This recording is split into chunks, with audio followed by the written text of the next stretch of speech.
Hey guys, welcome to another episode of More Clients, Less Effort. I'm today incredibly fortunate to be joined by the most handsome man in copywriting in Australia.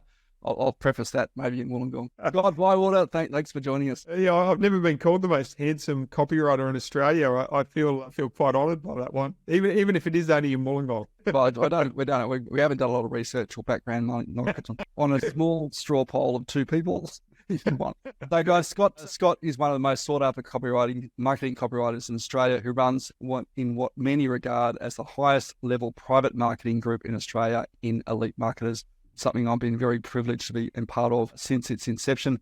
Scott's the creator of the online simple email ROI system, a course that over the past 21 years has been written for gurus and leading companies, including Kerwin Rae, Jay Conrad, Levinson of guerrilla marketing fame, Macola.com, and the Learning Annex. He's an in-demand speaker who's presented at James Franco's Superfast Business, Dale Beaumont's Ben Simpson Masterminds, and is on a mission to help coaches, consultants, and course creators leverage their most undervalued asset, which is their email list, without being pushy or salesy. Mate, thanks for joining the show. Yeah, no, I'm glad to be here. I could narrow this down further and just say the most handsome man in copywriting on your street. Oh, that's right. I don't think there'd be any doubt about that. Yeah. Mate, how do you get into copywriting? Actually, before we get into that question, I want to throw this one at you. All right. By far, in the marketing world, as we know it, the luminaries in copyright or in marketing and very accomplished copywriters in their own. So my question for you to get your thought, are they inherently good copywriters who we know about because they're also... Yeah, so it's a really good question, because you're right. Like, if you look at some of the greatest marketers, they are really solid copywriters. And I think that's because to be a great copywriter, you actually need to be really good at marketing and strategic thinking. So, and what I mean by that is, like, copywriting is a lot more than just words. Okay, so you've got to work out where you're going to focus those words. You've got to ask a lot of deep questions and get to the strategy of it. So it's going to be a very different copy that you're going to write if you're spending 50 grand a month on Google AdWords and you've got a particular page that's converting extremely well. You're going to have a different strategy than, for instance, if you've got an email list of 100,000 people that you're not fully leveraging. So as a copywriter, before you even take on a project, you've got to work out the strategy. You can't just go, because essentially copywriting is, it's a foundation of every single part of marketing, because marketing is communication. Okay, so if you can find me any part of marketing that does not involve copywriting, I don't think there is. Even if you're doing content marketing and you're using videos and you're not even using copy, you still need to work out what those videos are going to say and what the strategy is going to be across the board with all of that. So I think it's because, if I was to summarize, that copy is the foundation of every single thing marketing, and you can't be a great copywriter without also being a great strategist and a great marketer. Yeah, and probably the sort of expertise in there is a great communicator. A great communicator, yeah. Yeah. One of the things I see a lot of, when we talk about copywriting, we're talking about the ability to communicate through words on a page somewhere, right? Whether that's in a letter, whether that's on your web page, whether that's in an email, whatever it happens to be. Even presenting or writing the script for your YouTube video is part of that sort of that copywriting thing. Why is it that business owners feel that Year 12 English is ovation, or worse, and we'll get into this in more detail, something that ChatGPT has knocked out, is a sufficient standard to be able to communicate our point of difference compared to actually engaging someone like yourself as a professional? It's an interesting question, and it's sort of like, in some ways, particularly when you're dealing with, I guess, the people who don't have the higher level of awareness, like they're not sophisticated direct marketers, as an example. It's sort of like this view that everyone can write copy because everyone can type. Everyone can go into ChatGPT and put in a prompt, as an example. So everyone can literally do that, right? So I imagine, like, photographers maybe come up with that as well, where everyone can take a photo. That doesn't mean everyone is a photographer. a professional photographer, because if you see a professional photographer's results and what they come out with, it looks miles above what I can shoot off my iPhone. So this is, so I think that's probably one of the reasons. In terms of what makes the copy different, like when you really look at it, it's probably one of, like, to do professional copy is probably one of the toughest things to do in terms of the thinking that goes behind it, because you're doing deep research. Like, according to Gary Benzavinja, who's arguably probably arguably the greatest modern day copywriter, and he said you should spend 40% of your time on research, 40% of your time on copy, and 20% of your time on editing. I would say I'd probably spend even less time on the copy, more time on the editing. So I'd probably only spend about 30% of my time on the actual writing itself. And that's actually the easiest part, right? The writing is the easiest part. The hard part is thinking of, what's the hook going to be here? What's the angle? Like there's a dozen different ways we can come at this. We can angle this. Which one's going to work the best? It's going through all the research and pulling that out. So at the moment, for example, I'm doing a core story / about us page for a very successful entrepreneur who he sold his business for, I think it was $35 million they sold it for. And then he's built up several other businesses as well. And it's like, how are we going to actually, it's like you're interviewing them for like 90 minutes. Then you're breaking down every single component of that into something nice and and putting that into somewhere like Scrivener. And then you go, what are we going to talk about first, second, third, fourth, fifth, in order to really make it compelling for the reader? So it's the deep thought that goes into it, which you can't see by the end result, because amazing stuff, like whether it's a beautiful car or even something like an iPhone, it's very hard to make something look easy and beautiful. Yeah, and it's very easy to make something look crappy and ugly. Yeah, I think it comes back to that. There's a really cool saying that sticks in my head from what's his name, the British politician in World War II, Winston Churchill. There we go. Had a mental blank there for a moment. He says, and he was talking about speeches in particular, right? But obviously that's a sort of method of communication. It says, if you want to speak to me, if you want me to speak for a day, give me 5 minutes. If you want me to speak for 5 minutes, give me a day. Yes. And it is actually that really, the difference between tea and the stuff that you can sort of produce yourself out of your Year 12 business, Year 12 English assignment, and a professional copywriter is really that ability to distill that key point of difference and articulate it really succinctly in a way that makes people kind of sit up and feel something about what it is that you do. And if you don't feel anything, it doesn't work, right?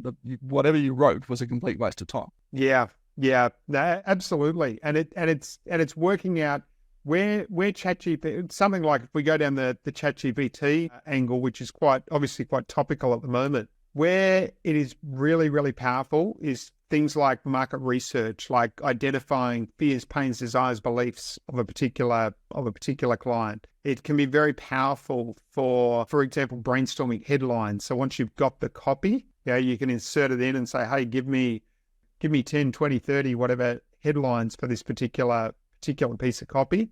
But then it takes the human brain. Like if I did that, for example, I would probably not use any of the headlines. But I've got all that brainstorming done in like 5 seconds, which would normally take me half an hour to do. So it definitely does streamline that process. And the other thing you can do, if you're clever with copy and you have the right process, is you can use transcripts to help you write emails and that sort of thing. But always make sure that it's coming from your voice, not that it's just computer generated, because everyone can do the computer generated stuff. So whatever you do needs to be unique, because right now there's like let's say from a content perspective, I've got 5,000 people. I can imagine that content creators were restaurants. I got 5,000 different places where I can go and buy a meal from. And they're all the same price, which is free. Which one am I going to go on? Am I going to go to the crappy one where the food's burnt and it tastes terrible? Am I going to go to the great one where it tastes amazing and delicious and it just from the very first bite, I feel in heaven, right? So you want to be, and that's what it is in the content world today. So, do you want to, unless you're serving up heavenly content, you're not going to get the long term, you're not going to win over the long term. Yeah, I think one of the things that I see about AI copy tools, and there's a bunch out there now, right? ChatGPT is the one that's probably captured the world's attention in many ways, but yeah, it kind of almost, it's made crap copy more accessible to everybody. Yeah. Yes. There's just more and more of it, right? But it also means that it's really easy to pick up a few copy skills and just elevate it that little bit more, as you say. Do that editing, capture that voice, really understand the emotion that you're trying to create or engender in your customer as they read that, for them to suddenly do the thing you want them to do when they're surrounded by a sea of otherwise mediocrity. Yeah. And it's like, it is a powerful tool, but you have to know, you have to know how to use it if you are going to use it. Like, you have to know how to do the research, how to do the thinking before. You need to know how to go through and then edit it afterwards. Because if I use anything from ChatGPT, I'll get like a slab of copy this long, and I'll be looking to bring it in to pull the gold out of it, so it's this long. Yeah. And it really, reads tightly, and it's got a spark and all of that sort of thing. So I liken it as like, it's like fire. Yeah. In that, fire can, help you cook a beautiful meal, and it can also burn the whole house down. So, and the difference is how you use it. Yeah, absolutely. What I'll just throw this in. One of my fears is we'll have AI written copy based on the back of off the back of AI written copy based off the back of AI written copy, which isn't correct in the first place. Yeah. Scan my website for my voice, and I'm going, well, that was written by AI as well. So yes. I was going to ask how you got into copywriting in the first place, because I know you sort of started in sales, but what was the pivot for you to get into being a specialist copywriter? Yeah, it's an interesting journey. So yeah, you're right. I started in sales when I was about 17 doing cold call telemarketing. Well, no, I actually started on door-to-door sales initially, then went into cold call telemarketing, and then got all sorts of different sales roles. So between 17 and 24, I'd done a lot of selling, and I didn't realize it, but in some ways it was almost like doing a degree preparing you for copywriting. Because when I sort of moved into, at about the age of 24, I bought a hairdressing salon. I was probably like 23, 22, probably a little bit younger than that. But I bought a hairdressing salon, and that was my baptism by fire into business. So we sort of bought a hairdressing salon. I think we just took over the lease. It was a Brad Sugar's strategy at the time. And then we're planning to build it up and then sell it. We sort of, we butchered it a little bit, but I did learn some copywriting skills from that, because we were forced to go, okay, we need to get some flyers out. We need to bring in business and all that sort of thing. And we were able to do that by using copywriting. So anyway, from there, I went out and hung out a shingle, and I said, I wrote a classified ad, and the classified ad was something like marketing genius proven results, because I didn't know what copywriting was then, but I was mainly doing copywriting to help businesses get clients and all that sort of thing. So then my wife, and I was struggling, I was just making a living, but struggling. And then my wife, well, she was my girlfriend, but she's now my wife, saw this ad from Reader's Digest. She's like, you should go for that job. And so I did, and I didn't end up getting the job because the HR person wasn't real keen on my track record at that time on sticking with jobs. But the copywriting lady really liked me. So I didn't get the job, but I did get the confidence. And I repositioned at that time, Tim, from being a marketing consultant to a copywriter. And literally from that moment, I actually learned a lot about positioning from that experience. My income 10 times, admittedly from a low base, but at 10 times overnight. And I went, oh, maybe I'm onto something. So, and then... What about me? Life? Yeah. I was like, why did you do this sooner? Yeah. Why did I do this sooner? Yeah. So that was whether that was women's intuition or and a bit of luck, but that was an interesting experience. And I think, if you can, one of the lessons I took away from that is if you can hit the right market at the right time. So back then, there was very few copywriters in Australia. Like nobody really knew what they were. So I had like a supply and demand definitely in my favor. Now there's there's an onslaught of copywriters, of all different varying degrees of skill. So if I did that now, it wouldn't be the same. But now it might be, I don't know, a TikTok creator, or 5 years ago it might have been a Facebook ads expert, and you hit the market at the right time, and it can really give you a massive advantage. Yeah, no, it's try this much. You found yourself joining cults, your approach to marketing, your approach to copy. Yeah. So when I was like, in terms of the cult thing, when I was, how old was I? It was like 15. You with long hair and tie-dyed clothes. Yeah, up until the age of 24, I think I was involved in one sort of personal development like cult, and I never got that far into it because I wasn't earning the money at the time, so I couldn't do a lot of their courses. So it was blessing in disguise. But I did go to one like 7-day thing where I think I slept for 12 hours, and 12 hours over 7 days, and it was blacked out in the bus and all sorts of things when you were getting there and you didn't know where you were, and all of that sort of stuff, which was quite weird. So, and then I jumped from that, which was quite a full on type of cult, to another group. They were both actually based around Byron Bay, but this was another group which was more like your spiritual sort of like, but they were both based around, one of the things I learned was just how powerful mind control was, and how powerful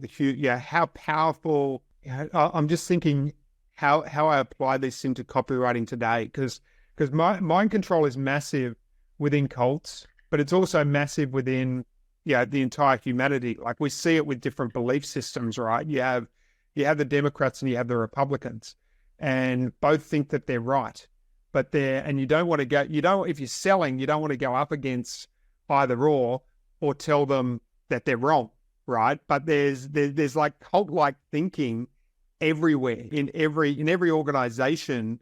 I think if you look at the word cult, it's part of culture, right? So culture. So every mind and every organization and every niche is like its own mini cult. So you want to work out what cult you're actually communicating to and understand those fears, pains, desires, and beliefs at a really deep level, so that the best way to influence.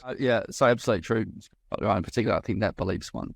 Everyone's got different fears and pains, but if we're sort of looking at that culture of the person we're trying to reach, or the group of people that we're trying to reach to represent our ideal customer, that understanding of beliefs, right? What do they believe about themselves that is true? We can't come at them with a completely different belief, because they'll just go, I'm shutting down, I'm not interested in exposing to that. And even if we look at the development of cultures throughout history, I'm a keen student on history as well, and we look at how civilizations sort of rose and fall, often they came with a religious belief into a new area, and you see not necessarily a complete replacement, you just see a subversion of the existing belief, right? We just step one step aside from that, not 20 steps, because 20 steps is too hard. And I think that's an important thing to recognize with our copywriting, with our marketing. I can't take you from A to Z without going through B, C, D, E, F, G, right? There's a reason that steps are 22 centimeters high, because that's an easy, I can step up that, right? If you find it, try to go some of these old joints out in Europe with the steps that are sort of 40, 50 centimeters tall, it's really hard to step up these big steps. And we've got to think about that. I think really importantly, as part of our marketing communication, we want small incremental changes in those beliefs, right, and desires and stuff. We've got to speak to the pains, fears, and desires.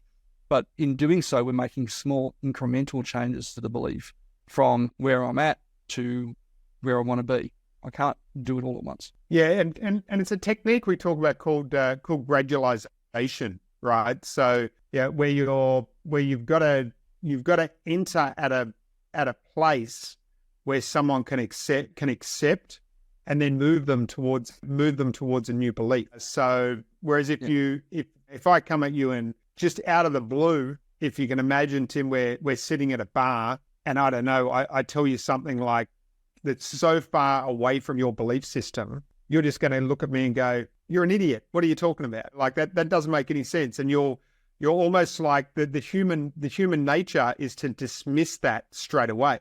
So if you're looking to move someone from A to B, where the entry point needs to be is close enough to their belief system where you can then win trust, gain credibility, et cetera, and move them to that next stage. So let's say, hypothetically, you're not able to do this with the rules, but let's say I've got some sort of formula that could cure cancer, right? And you're like listening to, and I come out and I'm sitting at a bar to you and say, hey, Tim, I've got a formula that can cure cancer. You might go, that's bullshit. You're a nut. Don't talk to me. But if I can, there's a part of me that's curious. Yeah. Then part of me is curious. So you need to weigh that up, right? Who am I talking to? What's the story there? And weigh that up. But I may be able to come at it from a completely different angle where I fit in with your belief system, and you go, oh, that's really, that's really fascinating. I may be able to come at it from something like, did you, Tim, that parasites are one of the biggest health issues that nobody's even aware of? And you go, oh, really? Oh, that's really interesting. And then I can segue and talk about parasites and talk about how give you photos of parasites and talk about all these things. And then later in the copy, I can go, and according to XYZ study, people have found that getting rid of parasites can have a big impact on cancer. And all of a sudden, I've brought you in from a completely different angle where you then build trust over time and gradually open up a new belief system. So there's a real process to doing that and really defining how to approach those sort of situations. Because effectively, if you look at what marketing is and what copy is, what we're doing is we are shifting belief systems.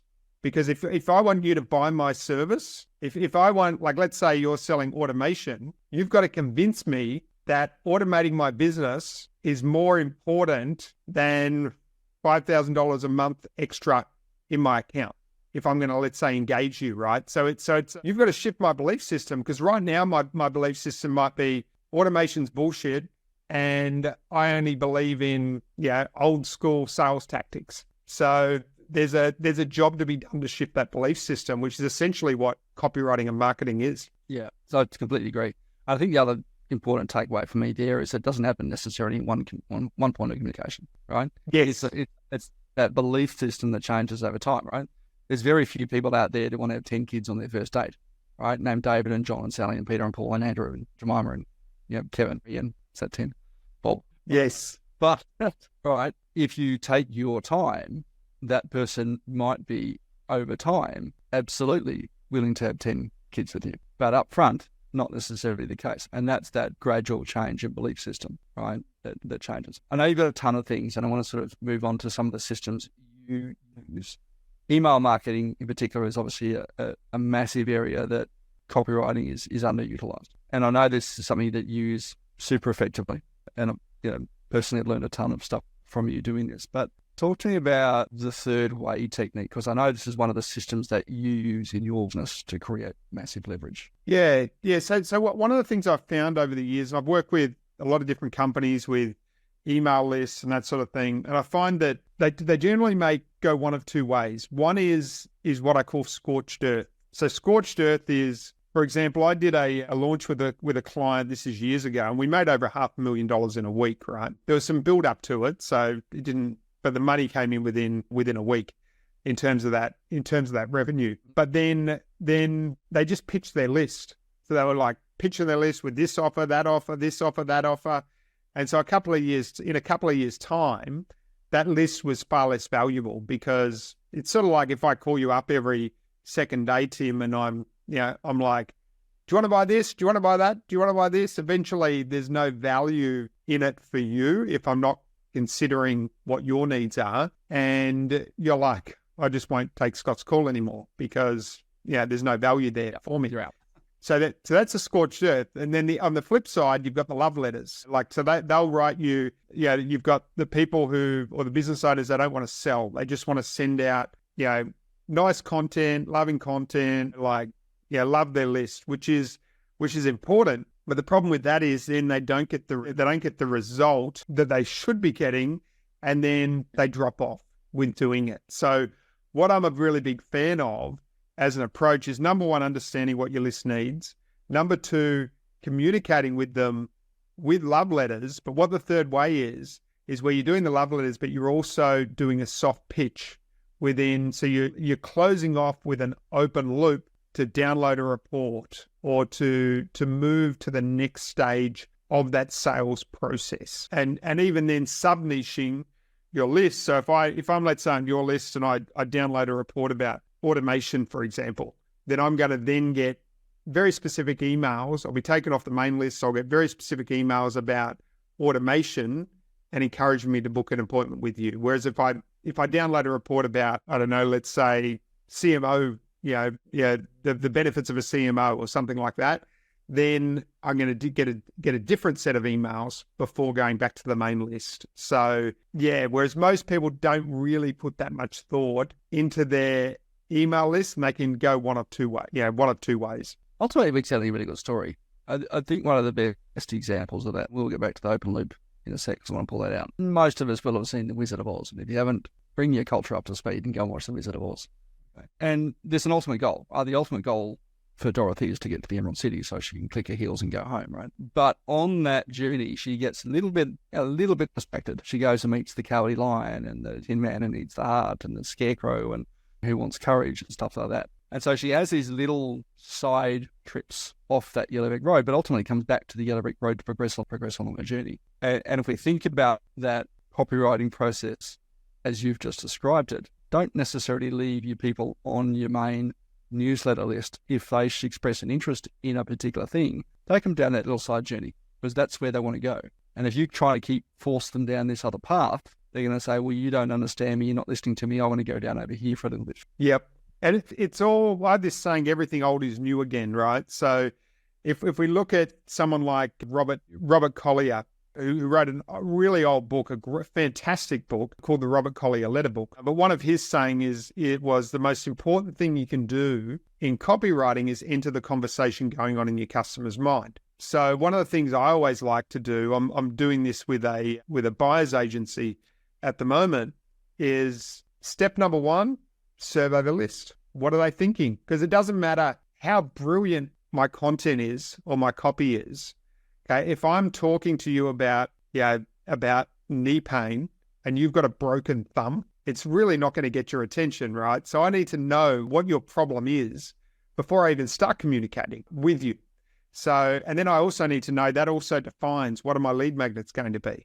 Like how am I going to structure that? So it defines that right across the board. The number one thing is taking the time to really understand your target market and what's actually happening to them, what's actually going on in their mind. Yeah, and I think that's a really important thing when we talk about that open loop, right? The open loop is that creating that element of curiosity. We see it all the time, right? You just have to turn up the 6 o'clock news, and at the top of the hour, they'll talk about all the stories they're going to get to, and then the one you really want is always the last one they're going to get to, and they'll say, coming up after the break, this is what we're going to cover, right, to get you back after the ad break.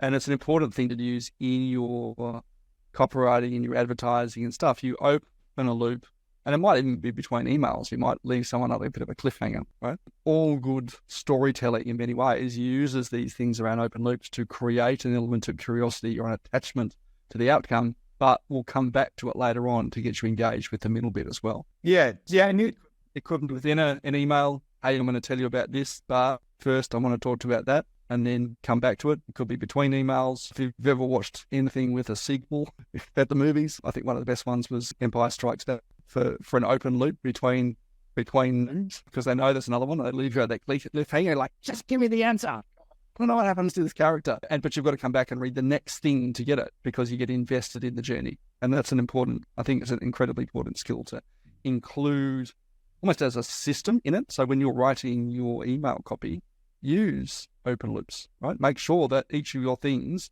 has a little bit of the sort of love and a little bit of the open loop to say, well, here's where you find out more about that. Yeah, absolutely. I think that Yeah, open loops, and like each email, you're doing 2 open loops, right? So you've got an open loop as a call to action.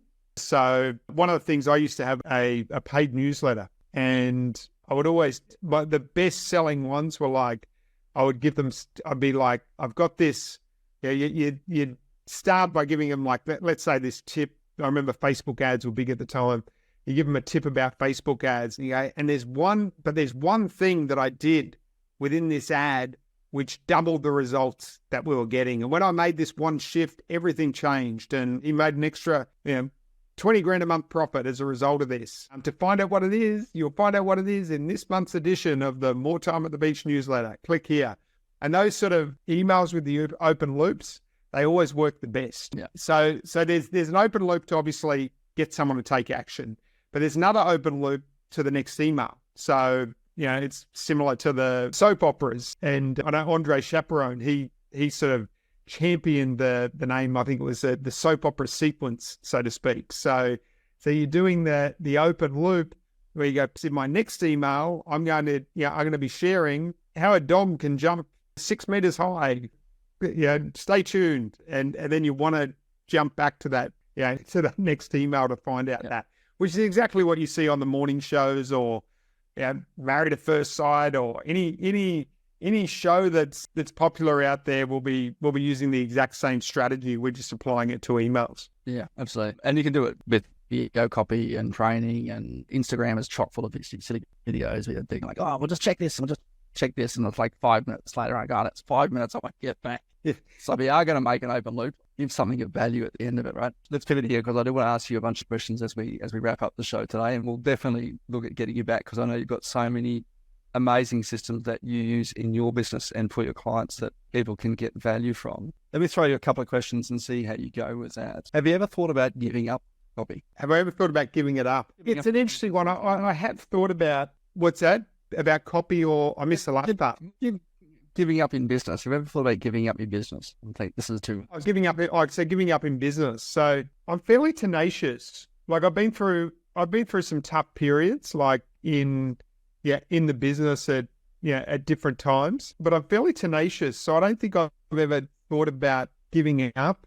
There was one time I was offered quite a high paying job, and I did consider it for some time. But the way up of freedom and growth versus security, far higher value on freedom, growth, autonomy than security, which is why I said no to that particular opportunity. And in terms of copy, not really. The only thing I have thought about is, what if I didn't consult and I just put this into a business and started to use all my copywriting chops specifically into a specific business. I have considered that before. Yeah. What's your favorite productivity hack? Favorite productivity hack? A productivity hack.